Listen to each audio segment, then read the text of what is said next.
Bienvenue à vous mes chers amis, j'espère que vous allez bien, bon Ramadan, j'espère que ça se passe bien pour vous.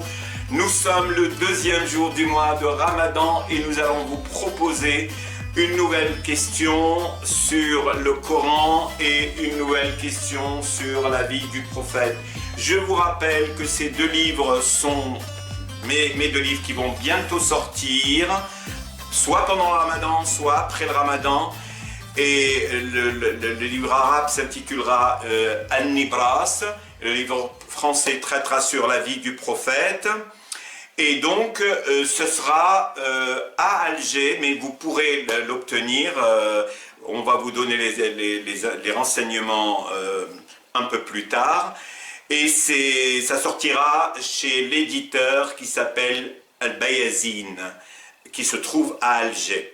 Et donc, nous vous avions posé la question hier sur le Coran, et la question était la suivante: combien y a-t-il de sourates dans le Coran? Et nous vous avions proposé quatre réponses, 90, 95, 106 et 114, et je crois que la plupart du temps la plupart d'entre vous, savent qu'il y a dans le Coran 114 sourates.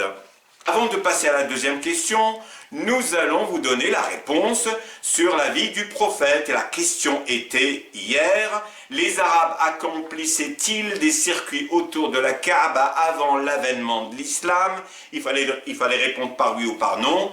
Et la bonne réponse était oui, effectivement. Nous savons, selon certaines sources, que c'est à l'époque d'Adam que ça a été construit, et pour d'autres sources, c'était à l'époque du prophète Abraham. Bref, en tout cas, la Kaaba existait avant l'avènement de l'islam, et les Arabes, effectivement, faisaient des tours de circuit pour se rapprocher de Dieu. Et bon, à l'époque, il y avait des idoles.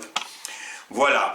Donc, la deuxième question qu'on vous propose aujourd'hui: quelle sourate coranique ne commence pas par la basmala? Et la basmala, vous savez que c'est Bismillahir-Rahmanir-Rahim, au nom de Dieu, le clément, le miséricordieux.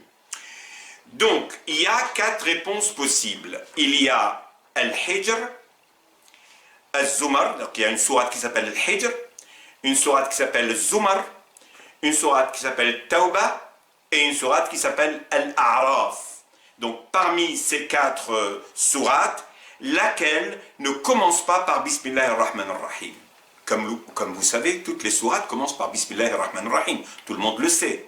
Mais il y a une exception. Il y a une sourate, parmi les quatre que je viens de vous dire, qui ne commence pas par Bismillahir-Rahmanir-Rahim.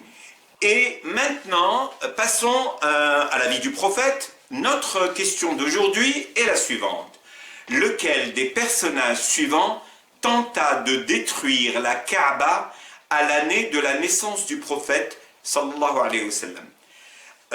Lors de l'année, avant même la naissance du prophète sallallahu alayhi wa sallam, il y a un personnage, on va vous en proposer quatre, qui a voulu, avec un éléphant, en poussant un éléphant, de détruire la Kaaba, parce qu'il voulait que l'attention des Arabes soit dirigée plutôt vers son temple que vers la Kaaba. Donc, lequel de ces personnages j'en propose quatre. Il y a Abraha, il y a Abul Aswad, il y a Qarun et il y a Haman. Je répète ces quatre noms: Abraha, Abul Aswad, Qarun et Haman. À vous de trouver la bonne réponse. Et pour ma part, je vous retrouverai demain pour le troisième jour. Je vous donnerai les réponses des questions 2 et je vous proposerai une troisième question. En tout cas, je vous remercie de me suivre et je vous dis à très bientôt. Au revoir et sahartokum, bon appétit.